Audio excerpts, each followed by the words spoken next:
Nah, kalau situasinya tidak memungkinkan, mampu menahan diri, mampu mengendalikan diri, ya wajar. Memang situasinya tidak memungkinkan. Misalnya di belakang zaman ada cewek cantik. Wah, misalnya, walaupun ada yang cantik beneran. Saya tahu menengok. Terus sorry, Anda pengen nyium. Enggak. Misalnya. Enggak. Dalam situasi banyak orang kayak gini, terus Anda mampu menahan diri untuk tidak nyium. Yo pantes mengakeh uang. Akeh uang soalnya. Coba kalau lagi berduaan tempat sepi. Enggak salah. Nah, gitu loh, gembite ngomong dewe. Ketika di tempat sepi berduaan, sesuatunya sangat memungkinkan. Nah, siapa ngomong tahu? Kok ngerti banget sih? Nah, menengok sih itu tak terang no. Orang ngerti diterang no cerewet. Nah, terus ditawari, bukan cuma ditawari, dipersilahkan. Terus mampu mengendalikan diri, mampu menahan diri, itu namanya jihad, itu namanya sabar. Dan seterusnya. Wes.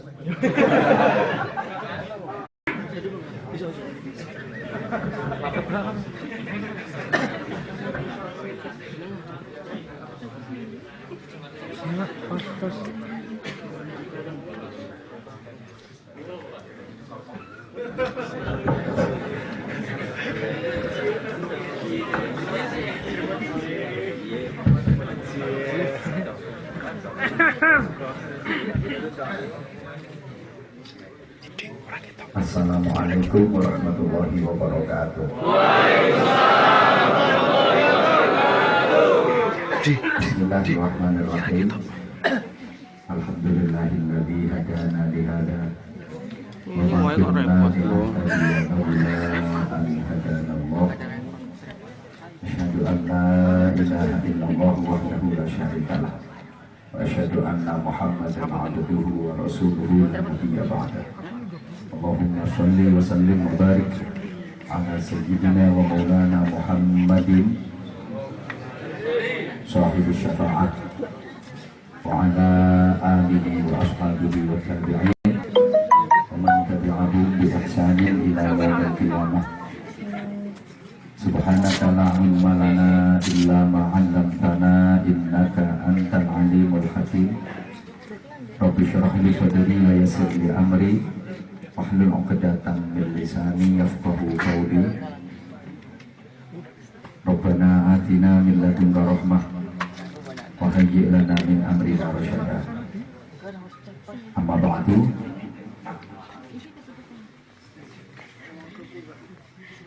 Ikhwatal iman, saudaraku jemaah sekalian yang saya tangani dan semoga tangan dengan saya,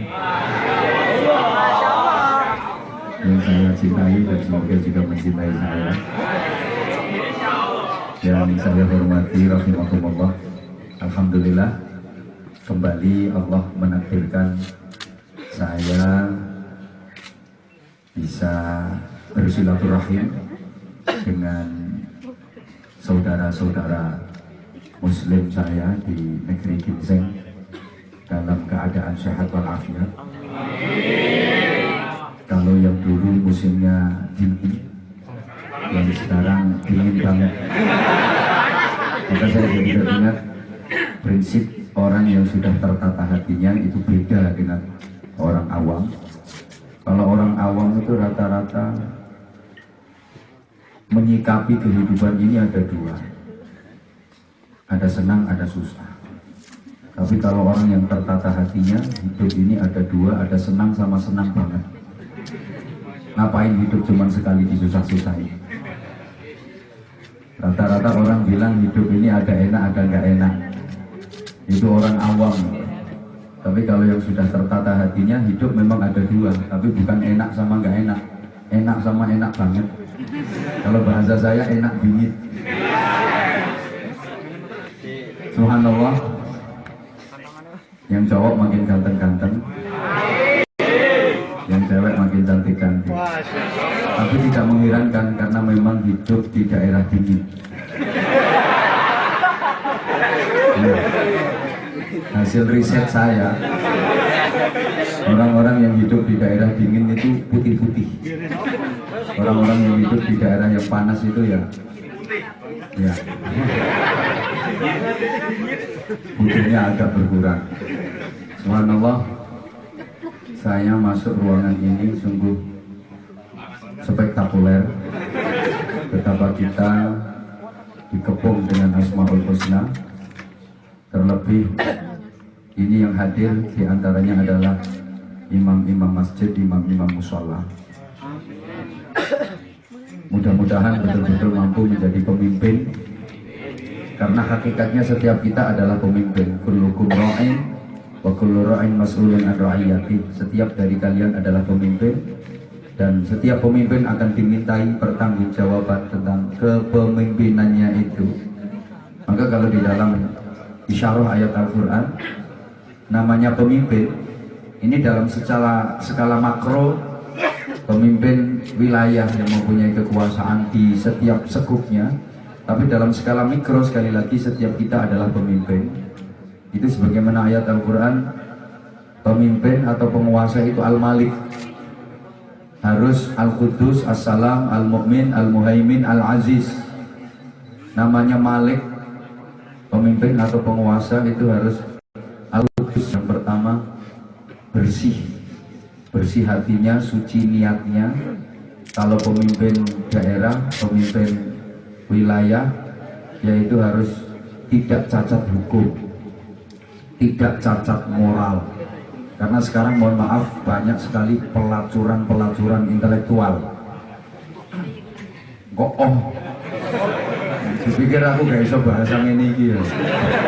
Sekarang banyak pelacuran intelektual, atau bahasa sekarang kalau saya istilahkan kejahatan moral.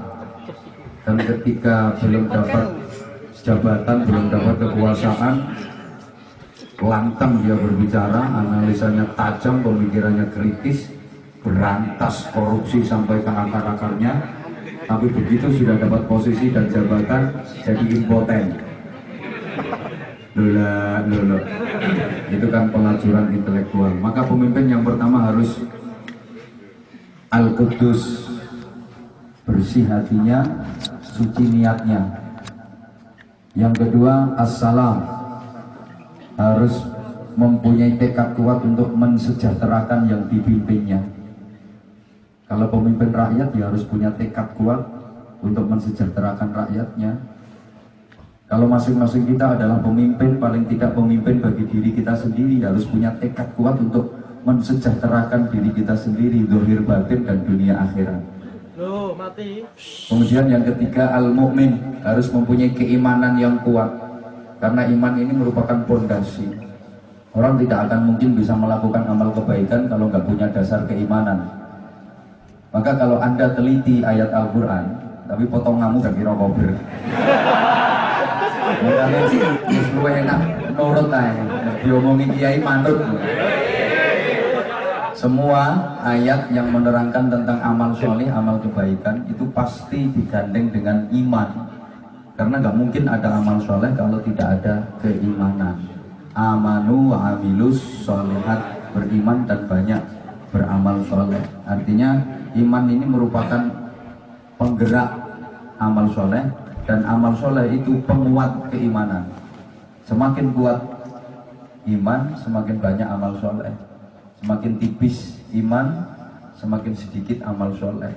Kalau imannya nggak ada, amal solehnya juga nggak akan mungkin terjadi. Sebaliknya, amal soleh itu menguatkan iman. Semakin banyak amal soleh, semakin kuat keimanan. Semakin sedikit amal soleh, semakin lemah keimanan. Kalau nggak ada amal solehnya, ya imannya otomatis hilang. Maka nggak ada ceritanya penjahat punya iman. Emang yang nyuri dia, tapi sesungguhnya dia imannya kuat. Ya kalau imannya kuat ya nggak mungkin nyuri. Kan gitu. Maka harus Al-Mu'min, mempunyai keimanan yang kuat. Karena kalau nggak punya iman, bisa jadi nanti pinter tapi nggak benar. Yang merusak yang merusak tatanan semuanya itu bukan orang bodoh, tapi orang-orang pintar. Saya sering sampaikan, innama ahlakas syai'an ahluh, yang merusak segala tatanan itu mohon maaf orang-orang pintar, orang-orang ahli, para pakar. Yang merusak hukum itu ya orang-orang yang ahli di bidang hukum. Yang merusak perekonomian itu ya orang-orang yang ahli di bidang ekonomi. Yang merusak perpolitikan ya orang-orang yang ahli di bidang politik. Yang merusak agama itu biasanya ya orang-orang yang ahli di bidang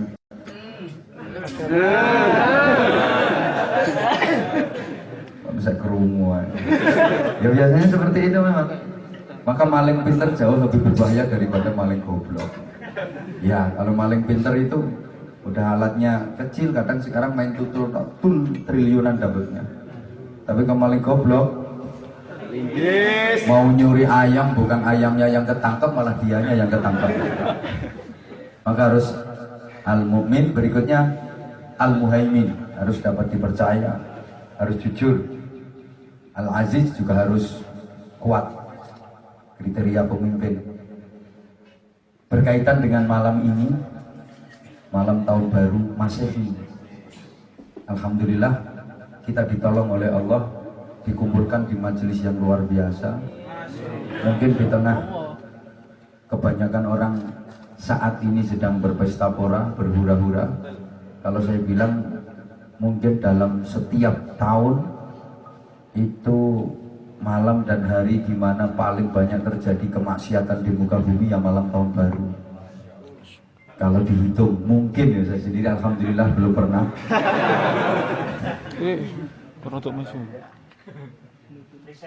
Betapa sangat menyedihkan andaikan kita termasuk bagian dari mereka, orang-orang yang melewati tahun baru dengan berbagai kemaksiatan. Karena mungkin dosanya akan diakumulasi. Mungkin malaikat itu modelnya nyatet kan borongan. Yang ini nyatet siji-siji kesopan, langsung borongan ber swarga kabeh. Amin. Dan pas tepak melu maksiat di malam tahun baru terus neraka kabeh. Ya loro. Makanya alhamdulillah kita dihimpun di sini, dan setahu saya untuk tahun baru Masehi itu dalam Islam tidak ada ritual atau amalan-amalan khusus yang dianjurkan. Doa pun ya sebagaimana biasa, orang berdoa nggak harus di malam tahun baru. Maka kalau saya diminta untuk mendoakan jamaah sekalian, ya saya doakan sebagaimana biasa. Karena setahu saya doa yang dijawab itu waktu-waktunya ada yang dijelaskan oleh Rasulullah, tapi tidak tercantum di situ pas malam tahun baru Masehi, tidak ada. Yang saya tahu di hari Arafah, di malam dan di siang hari Jumat, bainal adzanaini, antara adzan dan iqamah, ketika sujud, sepertiga malam yang akhir, di Idul Fitri dan Idul Adha. Setahu saya itu.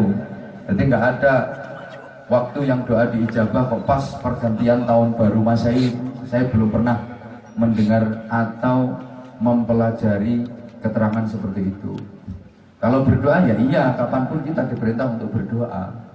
Tapi kan nggak ada anjuran untuk berdoa di pergantian tahun baru Masehi.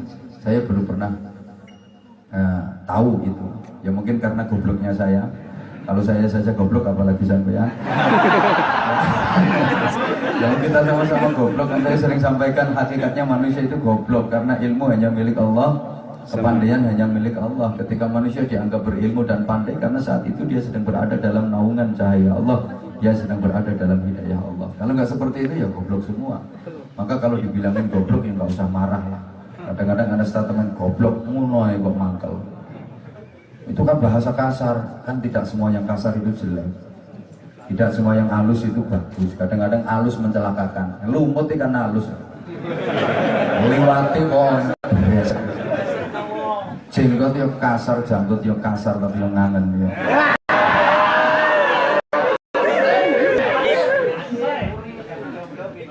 Maka pesan saya,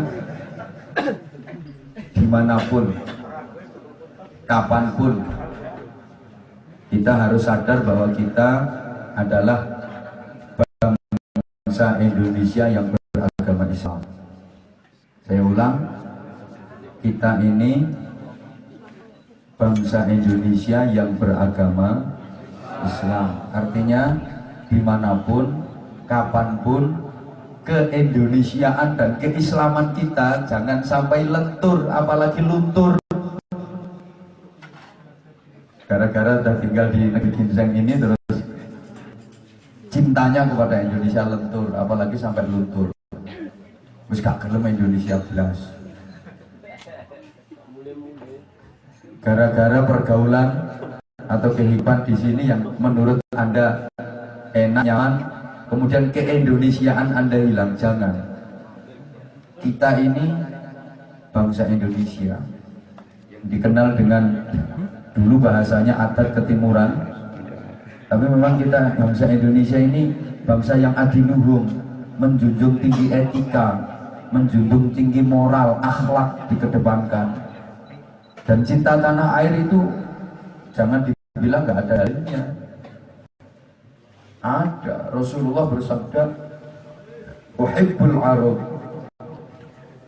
uhibbul arabiyyata li'anni wudu fil arab. Teman kok mantok-mantok ngerti artinya? Belas. Saya cinta Arab ya karena memang saya dilahirkan di Arab. Itu. Nah kita sebagai bangsa Indonesia juga harus begitu. Saya cinta Indonesia karena saya lahir dan dibesarkan di Indonesia. Ya harus, keindonesiaan kita jangan sampai hilang. Jangan sampai hilang, bener. Kemudian apalagi keislaman kita. Wala tamutunna illa wa antum muslimun. Jangan kalian mati kecuali mati dalam keadaan Islam. Islam itu adalah perilaku kehidupan. Islam bukan organisasi, apalagi partai, kelompok, aliran, tapi Islam itu perilaku kehidupan yang inti ajarannya ada 3. Syariah, akidah, dan akhlak. Undang-undang, keyakinan, dan kepatuhan. 3 ini harus betul-betul kita pegang teguh. Maka dimanapun, kapanpun, sekali lagi tanamkan dalam hati dan jiwa kita bahwa kita ini bangsa Indonesia yang beragama Islam. Insya Allah kalau 2 ini dipadukan, kita akan menjadi manusia-manusia yang baik. Amin. Sama sekalian, titip pesan kekompakan, kebersamaan, karena sehebat apapun manusia itu kalau tidak ada kebersamaan akan mungkin berhasil, akan mungkin sukses urusan apapun, karena manusia itu kan human socially. Susah ngomongin wong sing gak cerdas ini. Sobomu luar negeri tapi katro. Jeru bro, dan manusia itu makhluk sosial. Makanya saya sering sampaikan yang paling mahal itu nilai persaudaraan. Dulur karo duit abot duit.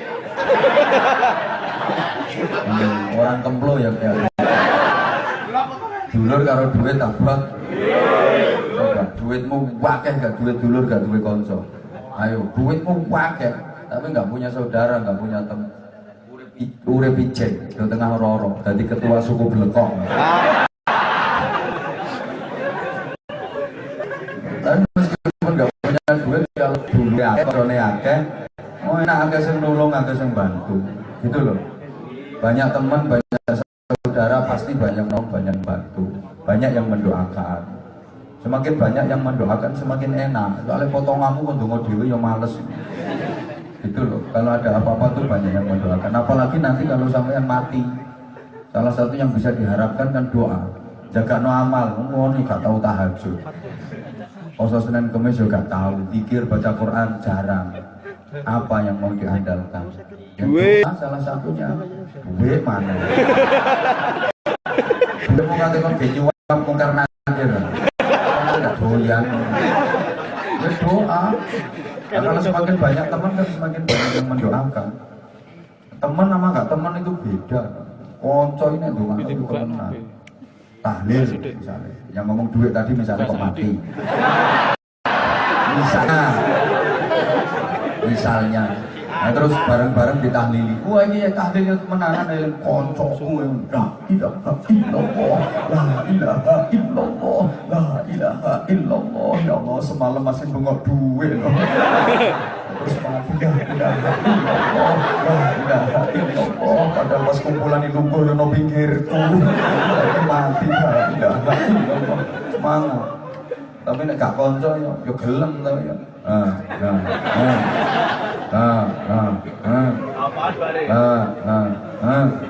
Amin itu beda. Amin itu amin ya Allah. Amin. Eling koncone. Nek gak konco ya. Duit. Karek min nih abote ta.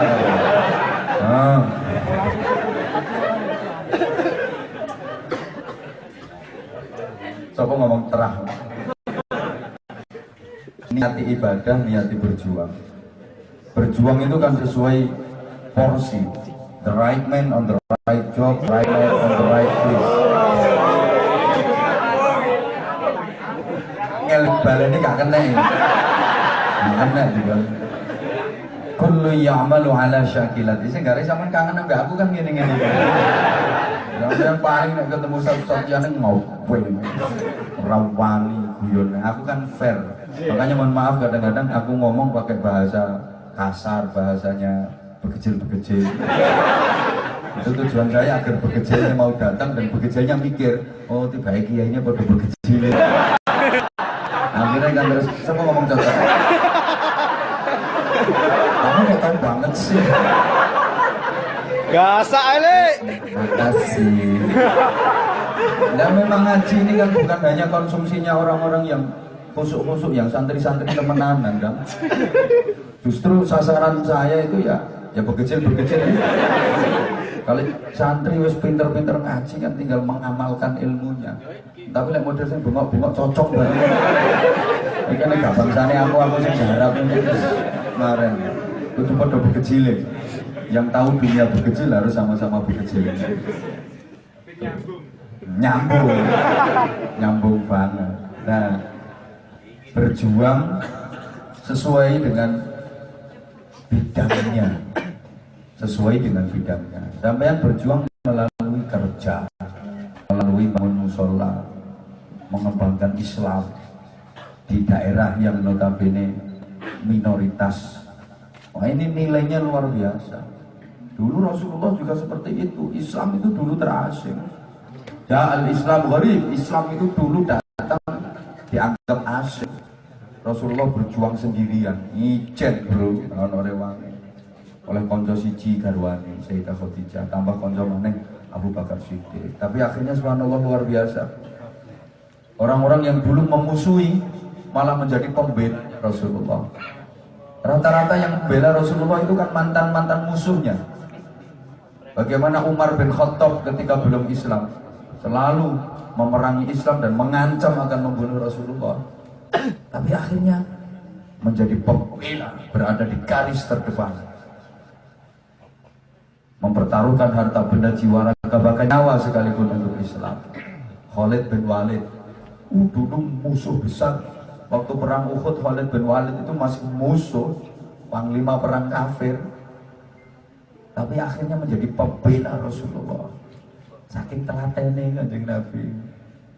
Musuh-musuh disetel kabeh gimana supaya bisa dadi dulur, supaya bisa dadi kanca. Maka sekali lagi kebersamaan. Kalau saya menjabarkan ini supaya bos dilem. Sampai subuh. Arep yo wis Sampai subuh. Sampai subuh. Oh, nanti kopi deh. Makasih. Kalau nanti kopi harus meloro banget. Jadi saksi. Aku butuh istirahat dulu bro. Ini kan taknya besok. Ini kan Pemanasan poli ya. Ya sekedar melepas kangen sama jenengan-jenengan, terutama para panitia yang mudah-mudahan acara besok sukses. Amin. Barokah dan ridho Allah Subhanahu wa taala. Allah, kalau saya menjabarkan sabda Nabi, tentang kebersamaan dalam hal perjuangan untuk meraih kesuksesan. 4 pilar yang tidak boleh tiada, salah satunya harus lengkap memang. Qiwamud dunya bi arba'ati asya. Ini fenomenal sekali hadis ini. Tegaknya dunia itu kalau ditopang dengan 4 hal. Kalau negara kepingin tegak dan kokoh, kalau provinsi kepingin tegak dan kokoh, kabupaten, kecamatan, desa, organisasi, apapun, kalau ingin tegak dan kokoh harus ditopang dengan 4 hal. 1. Bi ilmil ulama. 2. Bi adlil umara. 3. Bi sakhawatil arniya. 4. Bi da'watil fuqara. Yang pertama bi ilmil ulama, dengan ilmunya ulama. Paradigma pemikiran masyarakat kita. Paradigma kan ngerti kan? Rondolo yang kalau mendengar istilah ulama itu mesti pemahamannya, kalau nggak kiai ya ustaz, Syekh, Habib. Padahal ulama ini kata jamak dari mufrad alim, yang artinya orang yang ngerti, orang yang berilmu. Kalau cuma satu orang namanya alim, orang yang berilmu. Kalau banyak orang, alimun atau ulama, kumpulan orang-orang alim.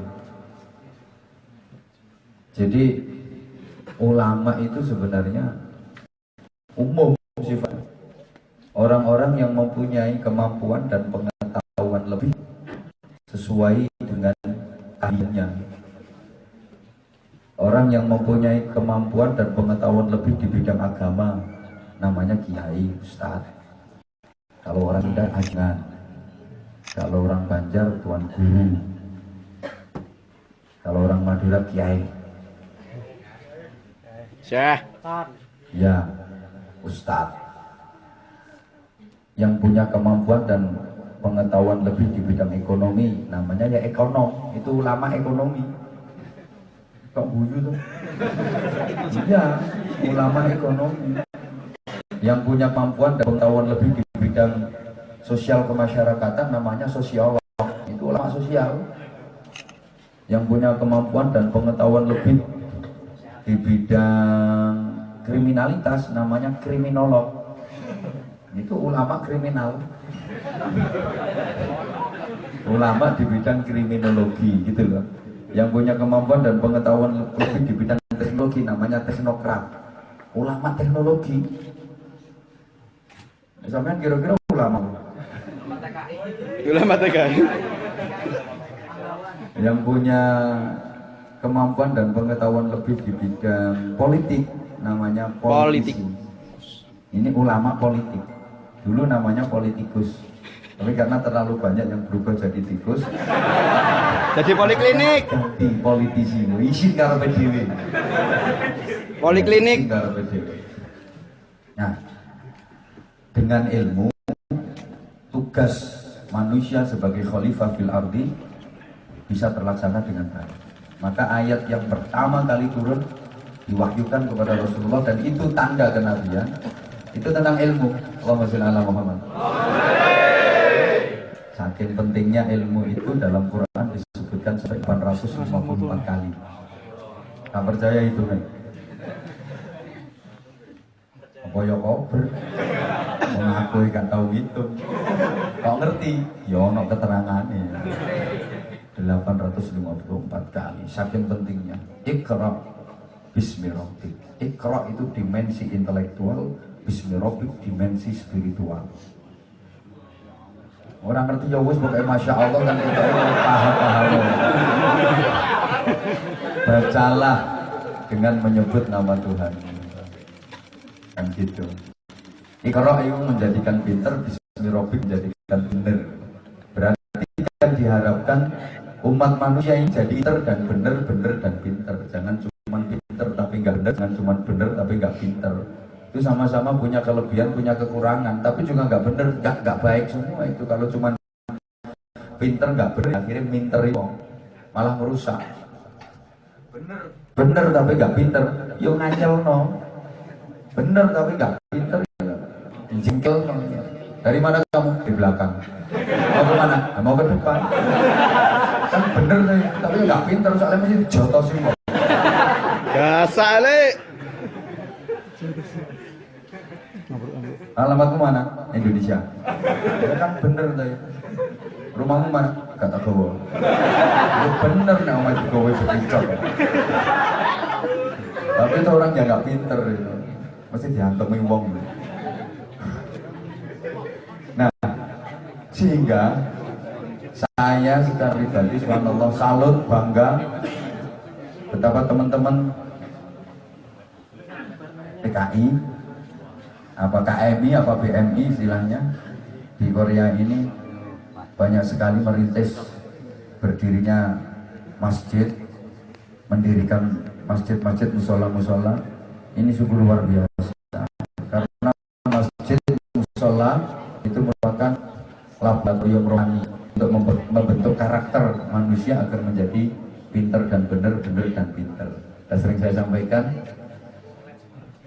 manusia yang baik, yang selamat, yang aman, yang berkah itu harus dekat sama masjid, sama musola, sama majelis-majelis taklim.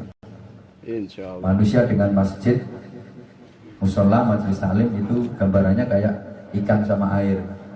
Kan ikan yang selamat dan aman itu ikan yang betah tinggal di air. Ikan nggak betah tinggal di air itu tandanya ikan modal. Manusia yang selamat itu yang betah di masjid, di musola, di majelis taklim. Termasuk anda semua ini semua selamat. Ada manusia umat Islam tapi nggak betah tinggal di masjid, di musola, di majelis taklim, itu berarti hatinya mati, jiwanya mati. Kalau hati jiwanya mati tapi jasanya koma hidup, nah itu namanya bangkai jalan.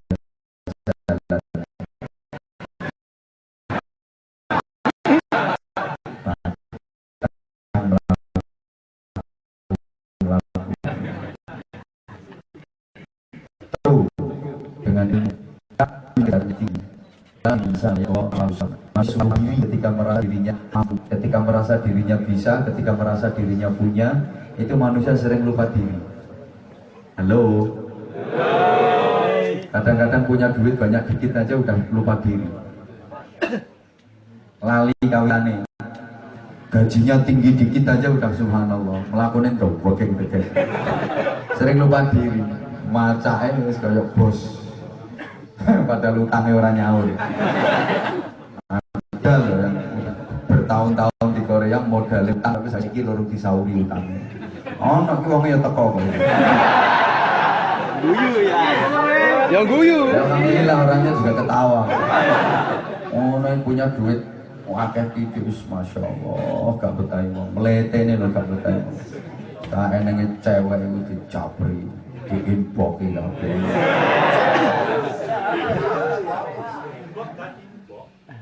Embok. Padahal kita itu punya apa kok mau sombong. Manusia sering lupa diri ketika merasa dirinya mampu, ketika merasa dirinya bisa. Ya pengetahuan sedikit atau udah komennya tidak karuan. Padahal pengetahuannya cuma sedikit. Kayak yang lagi rame di negara kita, kasus-kasus yang penistaan agama macam-macam kayak gini. Udahlah, nggak usah ikut-ikutan kayak gitu. Sampean kerja sing temen, sampean kerja yang sungguh-sungguh, ibadah yang sungguh-sungguh, introspeksi diri, muhasabah, perbaiki diri, beres. Kalau masing-masing dari bangsa Indonesia memperbaiki diri sendiri, aman negaranya awak diri. Ya, begitu. Nggak usah. Sampean komen macam-macam itu tambah nggak karu-karuan tadi. Karo konco akhirnya nggak akur. Gara-gara beda pendapat, bisa nyek-nyekan sing asu, sing celeng, sing sama bujat, terus untungnya apa? Gasak ele. Dapat untung apa? Kayak gitu loh, dapat untung apa? Juga tidak akan merubah keadaan, justru akan memperparah. Kalau saya ditanya berangkat ke Jakarta, bagus, membela agama, membela Al-Quran. Yang nggak berangkat, ya bagus. Dan yang berangkat kabel kan terjadi chaos. Ya rakamot ke Jakarta nggak tinggal kabel. Ya karu-karuan. Kita berdoa. Kita ini orang kecil, berdoa. mudah-mudahan negara kita tetap diberi aman, tentang. Jadi yang nyuruh ikut berdoa, ikut aksi, ya benar. Yang ngelarang, ya benar. Kalau nyuruh semua akhirnya berantak semua, tidak kamot di Jakarta. Negara kita akan terjadi chaos akhirnya, nanti tidak karu-karuan malah. Sampai mungkin ditarik mulai mana kayak Soker Jono ini. Pengen ngono. Mboten utang murung lunas. Acur. Nenek si kerasa ya. Nah iya, makanya kalau saya, mari kita ya bekerja sesuai dengan bidang kita masing-masing. Bidang kita masing-masing. Yang Ustaz ya berjuang di bidang agama, membangun karakter bangsa, membangun karakter umat. Yang ekonom ya berjuang di bidang ekonomi. Saya sama ini ada kemampuan untuk berjuang di bidang ekonomi. Rasanya dari sekian negara Korea ini termasuk gaji tertinggi termasuk gaji tertinggi dan enak sampai di sini itu nggak dibatasi. Di Jepang itu maksimal cuma 5 tahun nggak oleh bagaimana. Sampai toweh loh ini kayak betah. Gajinya tinggi makanya cuma di masjid, kayak bangun musola, kayak proyek-proyek agama, masjid itu bagian dari jihad sampean di situ. Halo. Hai. Jihad sampean yang melalui itu. Tidak usah lah zaman melalui jihad yang apa itu nggak bener-bener yang ekstrim macam-macam. Kerang ono bom panci ber. Dilungkas ono bom wajan. Bom kukusan ngapain? Jihad di zaman sekarang ini nggak kayak gitu. Nggak kayak gitu. Islam nggak pernah mengajarkan seperti itu. Tolong berislam yang benar. Berislam yang benar, karena Islam itu perilaku kehidupan. Atau saya yang pentingnya cuma ya adil. Subuh Mesti tidak jauh. Subuh masih jauh. Ukuran ini namanya santai kok. Acaranya kan ngopi. Nah, ngopi kok disuruh ceramah. Ngolah pikir. Jebakan nih. Jebakan. Ya oke, ngobrol perkara iman. Adilil umar, keadilan para pemimpin. Dan masing-masing kita adalah pemimpin. Kita harus bersikap adil. Namanya adil itu dolim.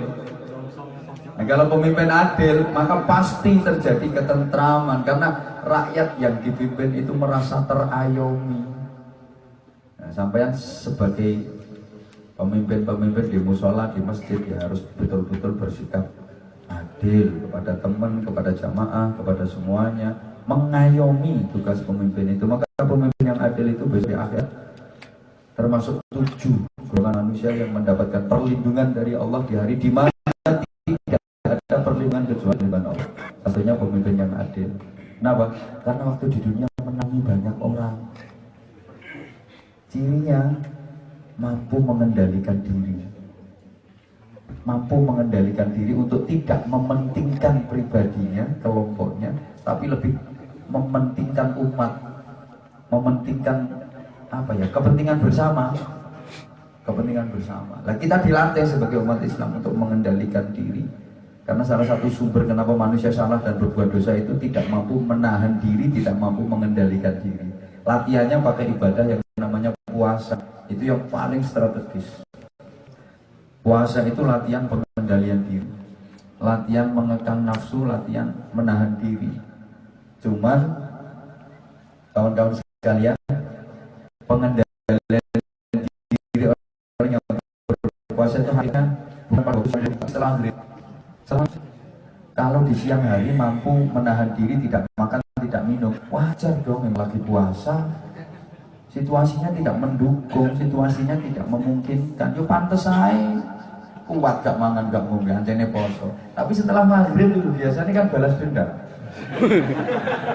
Semua mau dihabisin. Kayak orang lain itu jangan sampai kebagian.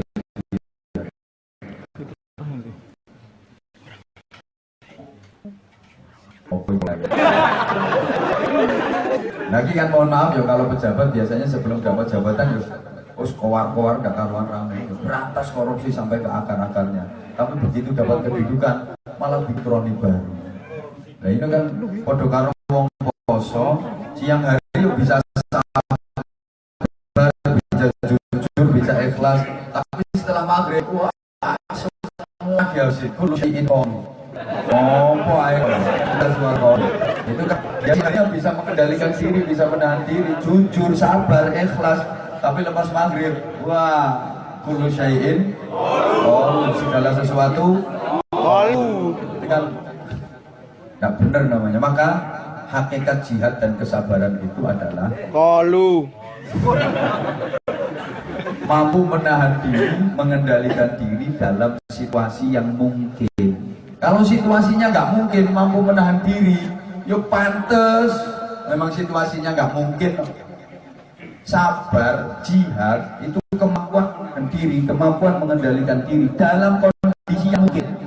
Mungkin untuk berbuat jahat, mungkin untuk bermaksiat, tapi dia mampu menahan, tapi dia mampu mengendalikan diri. Itu namanya sabar, itu namanya jihad. Ono duit tumpuan, gak ono sih ngerti, gak ono CCTV, gak ono pengawas, gak ada orang lain. Nah, ini kan mungkin sekali tuh untuk ngambil duit hidup, gak ono sih ngerti, tapi dia tetap tidak melakukan itu. Nah itu namanya sabar, itu namanya jihad. Bukan tadi kata no. Nah kalau situasinya tidak memungkinkan, mampu menahan diri, mampu mengendalikan diri, ya wajar. Memang situasinya tidak memungkinkan. Misalnya di belakang zaman ada cewek cantik. Wah, misalnya, walaupun ada yang cantik beneran. Saya tahu menengok. Terus sorry, Anda pengen nyium. Enggak. Misalnya. Enggak. Dalam situasi banyak orang kayak gini, terus Anda mampu menahan diri untuk tidak nyium. Ya pantes mengangkat uang. Angkat uang soalnya. Coba kalau lagi berduaan tempat sepi. Enggak salah. Nah, itu loh, gembite ngomong dewe. Ketika di tempat sepi berduaan, sesuatunya sangat memungkinkan. Nah, siapa ngomong tahu? Kok ngerti banget sih? Nah, meneng masih tak terang no. Orang ngerti diterang no cerewet. Nah, terus ditawari, bukan cuma ditawari, dipersilahkan. Terus mampu mengendalikan diri, mampu menahan diri. Itu namanya jihad, itu namanya sabar. Dan seterusnya. Wes. Keadilan untuk mampu mengendalikan diri. Nah ini penting banget. Nah, kalau pemimpin ya, ini jangan dibantik. Yang dan ngomong di buku bidang bisa adil untuk kesejahteraan bersama. Bagaimana Rasulullah Shallallahu Alaihi Wasallam bersabda, andaikan putriku Fatimah nyuri, maka aku sendiri yang akan memotong tangannya. Ngono anjingnya. Para khalifah sesudahnya juga begitu. Khalifah Umar bin Abdul Aziz ini termasuk tabi'in, dikasih hadiah emas permata dari wilayah bawahannya. Kebetulan di situ ada istrinya. Biasa kan namanya perempuan, kalau lihat emas, kalau lihat hiasan, kepingin. Kemudian dibilangin nama Umar bin Abdul Aziz, ini hadiah, tapi tak peruntukkan Baitul Mal untuk kesehatan. Kalau kamu senang, kamu pilih emas ini atau pilih emas yang ini. Kamu pilih emas ini atau pilih aku. Kalau kamu pilih perhiasan ini, go out, tinggalkan aku. Tapi kalau kamu pilih aku, maka ini permata masukkan ke Baitul Mal. Nah, istrinya juga wanita solihah. Jawabannya sungguh luar biasa. Wahai Kanda, apalah artinya emas permata tanpa engkau bisa beli. Dibalik sama Nio katrok tenang. Oh no, coba cewek-cewek model saiki.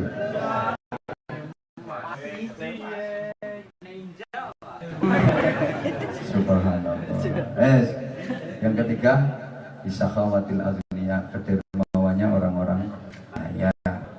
Orang-orang yang kaya murah hati pada orang-orang yang kuat, membantu yang lemah. Akhirnya jadi pemerataan. Jangan yang kaya makin kaya, yang miskin makin. Harusnya yang kaya makin kaya, yang miskin jadi kaya. Terjadi pemerataan. Ini kalau ada kepedulian sosial dari orang-orang kaya. Orang kaya harus punya kesadaran, yang punya duit harus punya kesadaran tinggi betapa semuanya hanya titipan dan ada haknya orang lain yang harus disampaikan. Kalau nggak disampaikan itu justru akan mencelakakan diri sendiri. Nah, benar, masya Allah. Karena kekayaan itu ibarat tongkatnya Nabi Musa. Satu ketika bisa menjadi jembatan yang membentang, yang menyelamatkan. Tapi satu ketika bisa menjadi ular yang menyatek-nyatek dan menyaplok-nyaplok. Kan kita seperti itu. Kekayaan kita itu bisa menjadi jembatan yang mengantarkan kita untuk menuju ke surga dan ridha. Tapi bisa jadi menjadi ular yang akan makan kita. Tentu taruhannya. Anda taruhan benar, itu kayak di jembatan. Anda tasarufkan salah, itu kekayaan bisa jadi ular. Sampai yang cuma duitnya agak terserah pentasarufannya. Kok amin kan? Oh benar. Harus punya kesadaran untuk membantu yang lemah.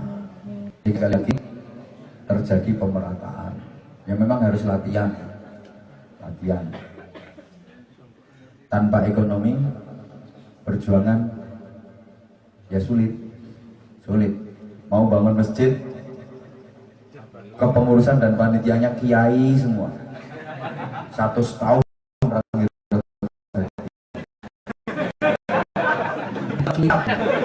dalil nggak mungkin jadi masjid, panitia pengurusnya kiai semua.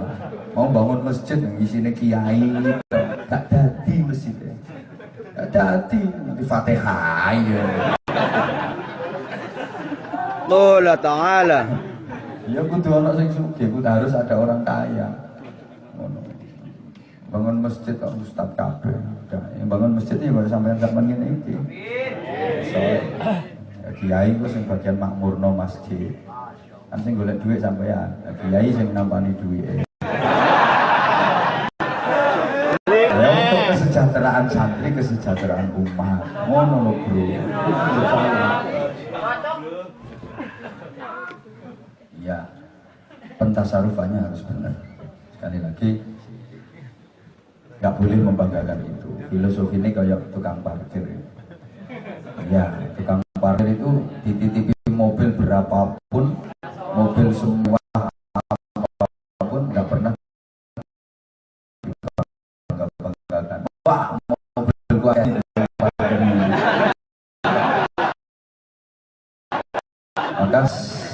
Maka kita mau diambil sama yang bekas itu saja. Semua biasa. Kita bisa itu semua ada beberapa yang duit kita diambil atau digunakan untuk kepentingan apa biasa emang diambil. Bisa ya kira-kira seperti itu. Peragakan. Kelangan 20.000 lemari dia. Koper diodal lagi. Tapi ya makanya subhanallah, kalau orang itu sudah benar lihat duit sama lihat sampah itu sama. Lihat duit juga sombong, kemencer, kepingin, lihat sampah juga enggak sih. Oh doa ya. Tapi aku enggak bisa. Aku enggak bisa. Malah sedih aku enggak bisa. Takutnya didengar sama panitia. Kalau aku enggak bisa. Wah itu Ustadz lihat duit sama sampah sama. Sama sampah. Nyor. Nah, kalau aku sampah yang kelihatan sampah, duit kelihatan. Ya saya bilang nggak saya duit tetap kelihatan duit, sampah kelihatan sampah. Belum bisa aku duit sama sampah. Bodoh. Jujur saya belum bisa. Oh saya ngelihat cowok sama cewek aja beda. Makanya mulai tadi pandangan saya kan ke sana terus. Saya itu nggak pernah tertarik sama laki-laki. Menang kok. Kesempatanku ya wayang ini. Subhanallah. Ada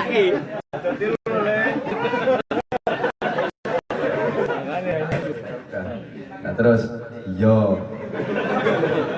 Nah, kalau membanggakan kekayaan, sak sugih-sugihmu, sak akeh-akeh duitmu, saya sugih koron ya. Sak piro duit, gajimu lho piro? 30 juta. Lete lo gajimu piro. Saya sugih koron. Tapi bagaimana nasibnya koron? Neraka. Sugih-sugihmu lho saya sugih koron. Apa nasibnya? Ngono bareng bangga-bangga dunya. Bangga dunya mati ora digowo. Gelem ya leme akeh. Mati ora sing gelem. Lah iya kok mau membanggakan kekayaan, masih lebih kaya koron, masih jauh lebih kaya koron. Koron itu kuncinya yang nyimpen, kunci gudangnya yang dipakai untuk nyimpen permatanya. Kekayaan itu dimuat 70 ekor unta yang enggak muat. Sakpiro akeh ini. Tapi tete aneh, ini belis no. Iya, sak wong-wonge sak donya-donya entek. Ingat, tidak ada orang jadi mulia gara-gara harta. Kak, karena dihormati sama orang mungkin, tapi yang menghormati itu memang orang keplek. Udah diancam sama Rasulullah. Siapa yang hormat kepada orang kaya karena kekayaannya, zahabatul ini 2/3 agamanya hilang. 2/3 agamanya hilang. Makanya ketemu orang kaya, orang miskin itu podo ae. Biasanya kan enggak lewat mengarap wong sugih melakukan yang berderangkang. Mau melarat diremeh-remehkan enggak bener. Makanya sampean kalau punya tamu, orang kaya, orang miskin perlakukan sama. Tamu ini sugih, monggo. Tamu ini melarat, mana golek kursi dhewe. Wow. Bener. Kita boleh menghormati orang kaya itu bukan karena hartanya, bukan karena kekayaannya. Ya mungkin karena sedekahnya, karena kedermawanannya, karena kemurahan hatinya, karena dia murah hati, karena dia berilmu, karena dia akhlaknya bagus, bukan karena kayanya, bukan karena hartanya. Nah yang terakhir, tidak wadil fuqara, doanya orang-orang fakir. Wah, doanya orang fakir itu mandi. Mau melarat itu mandi. Satu kelebihan yang diberikan oleh Allah. Cuma saya yang mau melarat itu gak patek gelem dongo. Butuh muring-muring. Butuh nesu, soalnya pegelen. Padahal doanya orang miskin itu mandi. Cuma sayangnya orang miskin sekarang mau berdoa. Padahal mandi loh. Jarang mau berdoa. Doanya tuh marah, kesel. Padahal nek kadung dongo mandi. Kalau ini Allahumma ya Allah bener. Allahumma bener, fokus konsentrasi. Sekarang mikir apa-apa.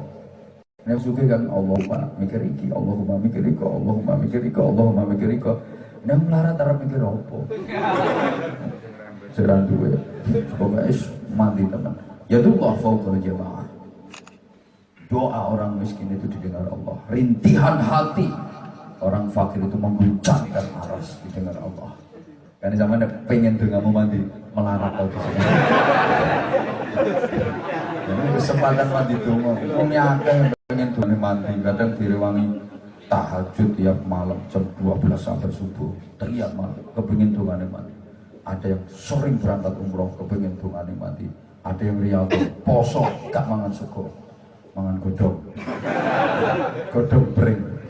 Pengen dongo mandi. Dan yang melarat itu tanpa syarat. Dongane mati. Nah, empat kekuatan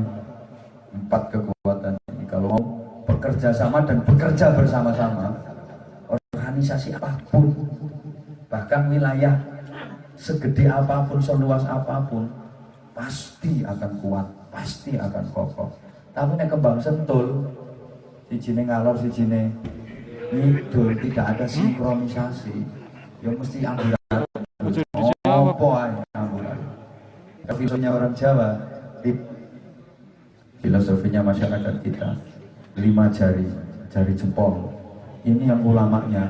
Ulama ini harus jempol.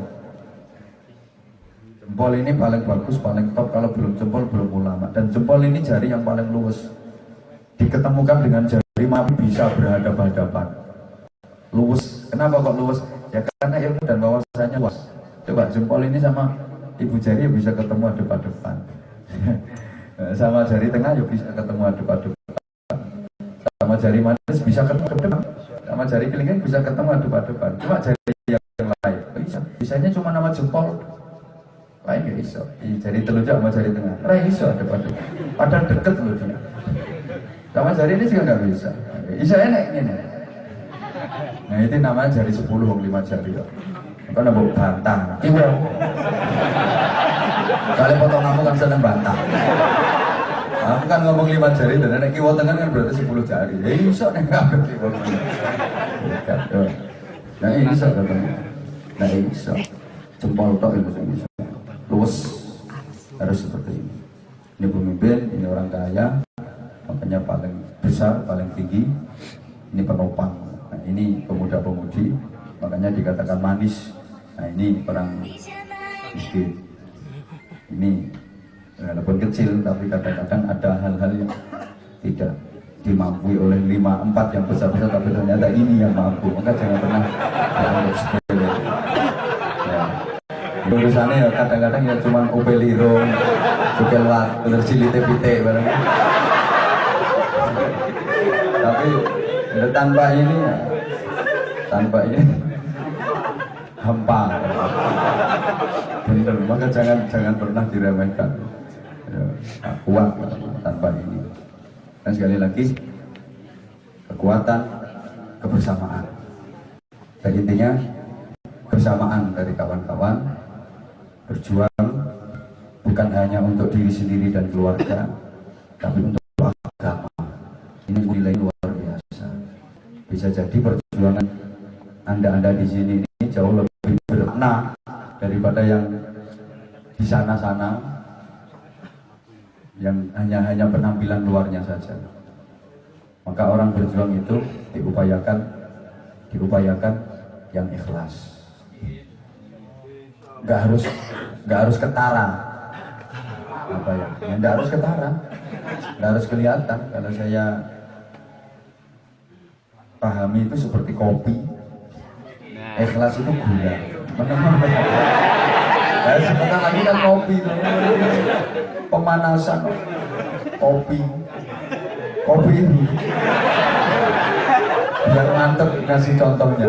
Saya sering kasih contoh kayak gini. Ngopi. Ya namanya mestinya lengkapnya itu wedang kopi. Ini di samping gelas dan air, sebelum sampean bantah, di samping gelas dan air ada 3 unsur: kopi, gula, dan rasa. Aku ngomong kopi, gula, dan rasa, mesti harus yang bantah gelas, baju. Makanya tak di sini, di samping gelas dan air ini ada 3 unsur: kopi, gula, dan rasa. Gula itu simbol keikhlasan.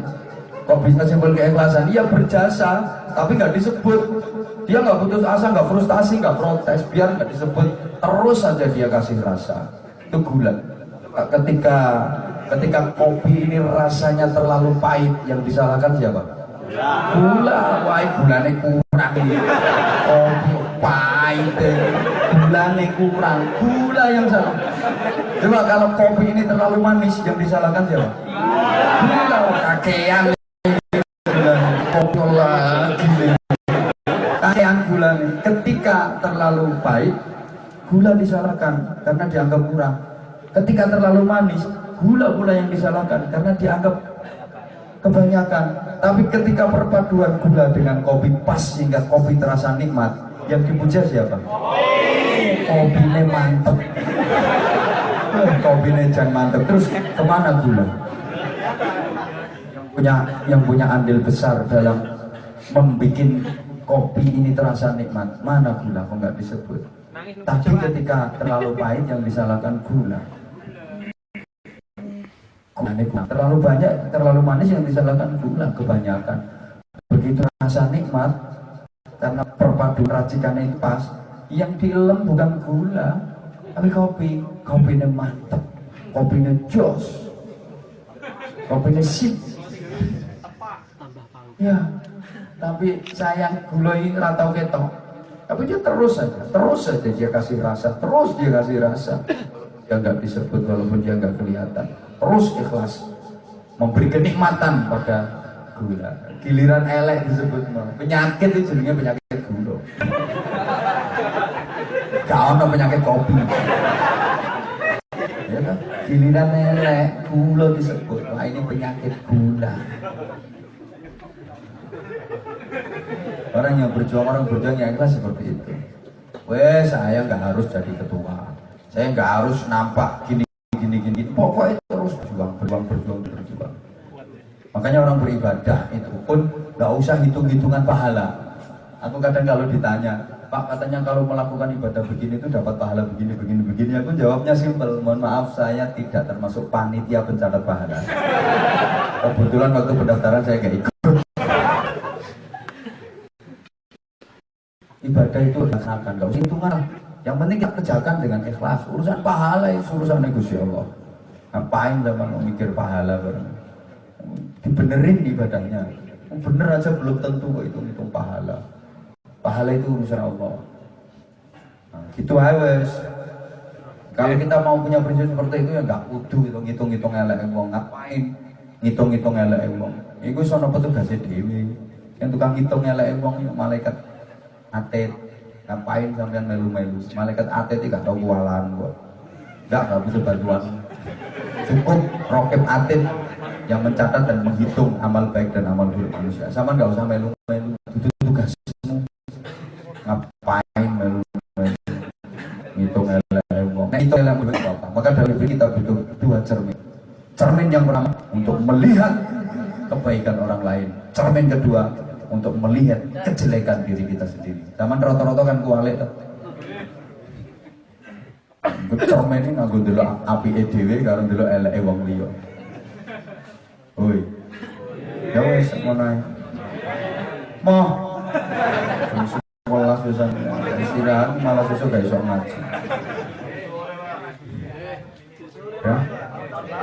Iya, malam tahun baru kita selawatan. Ya. Kita isi dengan zikir, kita isi dengan istighfar. Enggak usah lah kalau bermaksiat di malam di mana kemaksiatan merajalela itu nanti akan terakumulasi dosa kita. Ya, jangan ya. Oh iya monggo. Oh barangkali ada yang mau sharing monggo.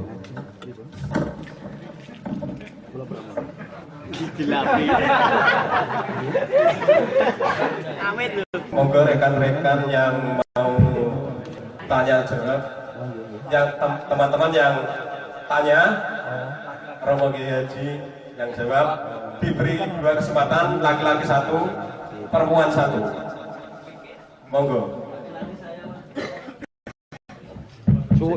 Cukup 2. Pak Jono monggo diwakili sama Pak Jono dari Assalamualaikum warahmatullahi wabarakatuh. Terima kasih sekali untuk kebanggaan bisa saya langsung dapat. Lali. Saya juga bangga bisa komunikasi dengan Pak Jono. Walaupun belum sempat memperkenalkan namanya, tapi dari Indonesia tadi udah tahu nama Pak Jono. Apanya Pak Joni? Tangganya Pak sebenarnya. Tilahnya di bulan 6.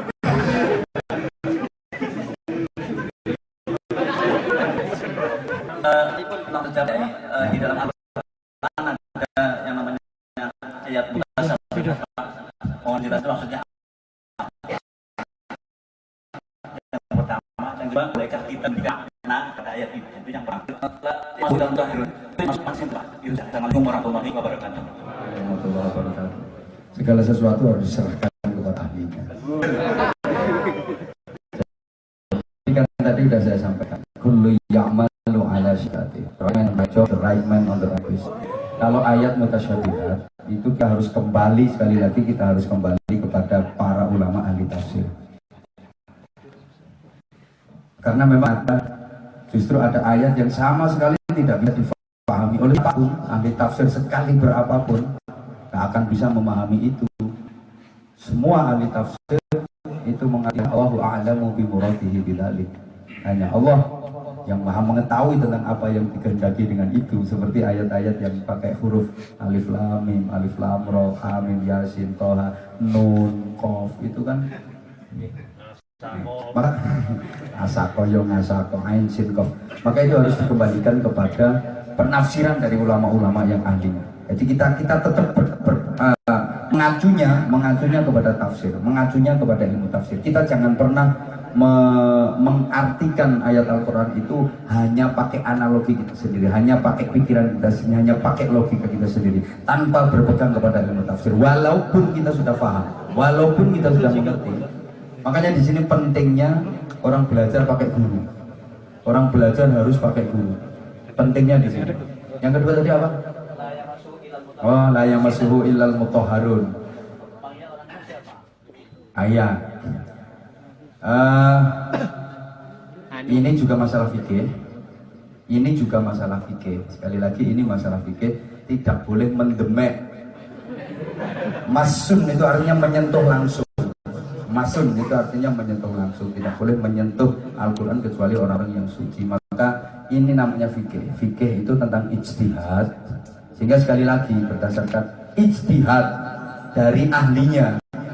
Orang ijtihad itu harus punya syarat tertentu. Tidak semua orang boleh berijtihad. Tidak semua orang boleh berijtihad. Ada syarat-syarat tertentu. Ada syarat-syarat tertentu. Maka ada namanya mujtahid mutlak. Tidak semua orang boleh berijtihad sendiri. Maka sekali lagi ulama-ulama yang top saja itu kadang nggak berani menjadi mujtahid.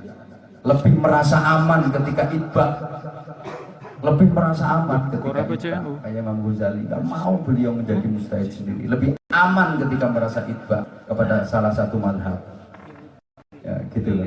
Maka kalau ayat itu sekali lagi itu masalah fikih. Ada yang menafsirkan suci dari semua hadas, suci dari semua najis, tapi ada yang menafsirkan bahwa itu hanya suci dari hadas besar, sehingga kalau hadas kecil tidak apa-apa, termasuk seperti itu. Sekali lagi ini penafsiran, tapi kalau saya ya Al-Quran itu kitab yang kita yakini, itu kitab suci, harus kita muliakan. Jadi ya kita madhabnya madhab Syafi'iyah, jadi yang dimaksud itu tidak boleh menyentuh Al-Quran kecuali orang-orang yang keadaan suci. Apalagi kalau dikaitkan dengan pengertian yang sesungguhnya, ya suci zahir batinnya, bukan hanya suci dari hadas besar dan hadas kecil saja, bukan hanya suci dari hadas dan najis saja, harus suci zahir batinnya. Ditafsirkan juga Al-Quran ini diamalkan oleh orang-orang yang suci. Orang-orang yang mengamalkan Al-Quran itu adalah orang-orang yang suci, karena memang akhlaknya Rasulullah itu adalah Al-Quran. Jumlah SOP, standar operasional prosedural yang menengah yang betapa luar biasa kalau kita bisa mengamalkan Al-Quran itu dalam kehidupan kita. Demikian, guys, gak usah takkan mana, gak usah bantah. Satu lagi, guys. Cewek.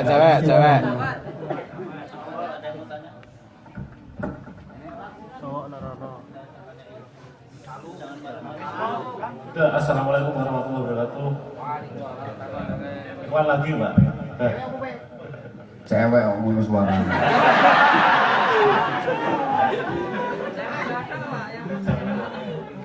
Ya, nama saya Nurkalis. Saya punya titipan pertanyaan dari teman yang di sini juga. Alhamdulillah kalau di Korea itu kebanyakan masjid itu bangunannya kan tidak melebar, tapi ke atas tingkat itu. Sedangkan pengimaman umpamanya ada di bawah, terus ntar jamaahnya di atas. Tapi dalam satu gedung itu beda ruangan dan tidak ada ruang penyambung. Terus mungkin punya dikasih LCD visual dan speaker buat pendengaran. Itu bagaimana hukumnya Terkait masalah sholat jamaah? Iya. Apa bahwa ada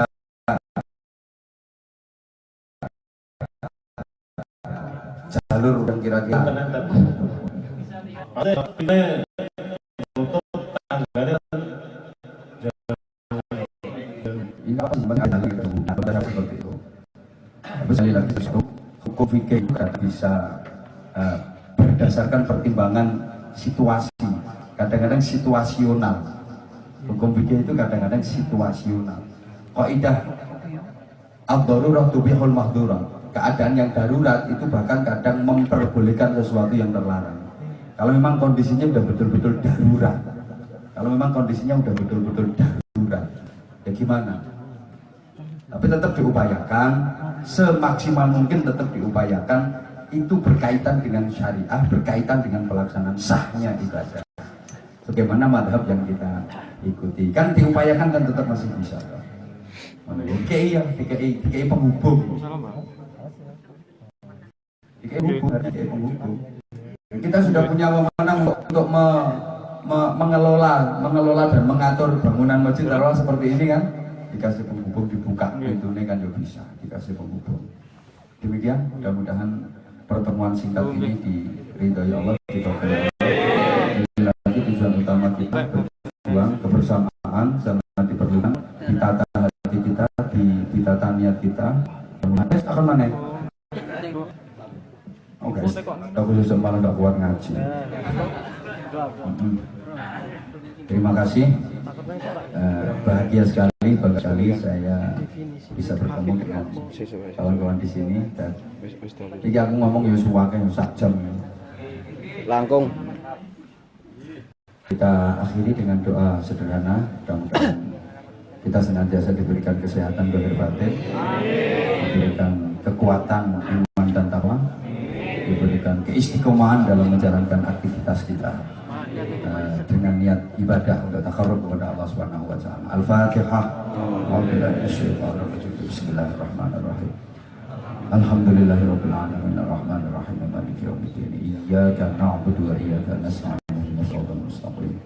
Shiratal ladzina an'amta 'alaihim ghairil maghdubi 'alaihim waladdallin. Ighfir li wa liwalidayya wa lil mu'minina amin ya rabbal alamin. Allahumma shalli 'ala sayyidina Muhammad. Sallallahu alaihi wa sallam kullu sahabati Rasulillah ajma'in walhamdulillahi rabbil alamin. Allahumma ja'al jama'ana jama'an marhumah wa tafarraqana min ba'dihi tafarruqan ma'suma. Allahumma sallimna min afatid dunya wa adabil akhirati wa fitnatihima. Allahumma lakal hamdu wa minkal kharaju wa ilaikal musyrika wa antal musta'an wa alaikal balagh wa la quwwata illa bik.